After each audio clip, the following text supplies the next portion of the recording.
Magandang araw sa inyong lahat.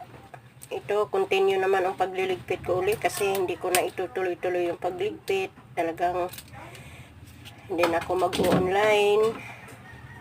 Nakakalungkot man, pero desisyon ko na rin ito. Kailangan tuparin ko yung desisyon ko. Kahit nakakalungkot, wala na akong hanap buhay. Gusto ko na kasi magkaroon ng pwesto. Masyado na akong nahihirapan sa mga customer. Kung paano ko pakikisamahan. Yung sa online kasi malaki pinagkakaiba sa pwesto kasi yung online namimili lang sila ng magaganda.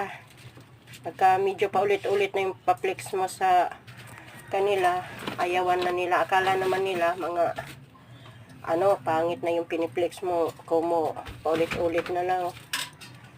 Minsan nakakasuko din, panay mag-new arrival ka, yung pinagpilian na iiwanan na rin.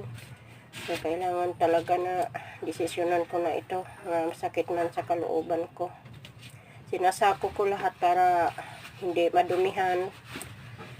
Saka sinisinop ko rin kasi yan talaga sa totoo lang. Pinaghirapan ko yan, hindi birong maglaban ng mano-mano. Hindi ako gumagamit ng washing, siyempre malakas sa kuryente saka sa tubig.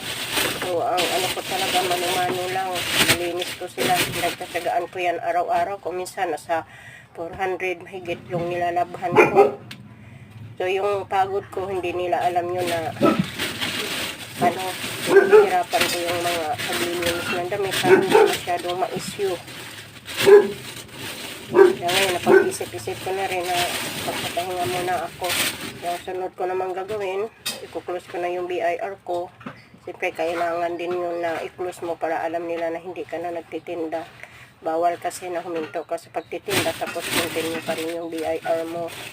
So, magkakapenalty po tayo. Kaya, yan naman po ang susunod na susundin po natin. Siguro, kung nagkakaroon naman ako ng pwesto, doon ko na rin siguro ulit i-continue yung BIR ko. So, ngayon, pahinga muna talaga ako. So, saka isang may inaasikaso rin ako may sakit. So, halos hindi ko na rin maano talaga ang oras. Sobrang kapaguran ko na rin talaga. Kaya, nalulungkot na ako na wala yung hanap buhay ko. Alam kong darating din yun ng tamang panahon ulit. Kasi yung may sakit ko ngayon na kasama, kailangan ko asikasuhin. Hindi ko naman pwede siyang pagbabayaan.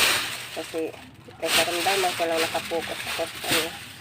So, maraming salamat. Thank you ulit sa pagpalo sa aking mga viewers.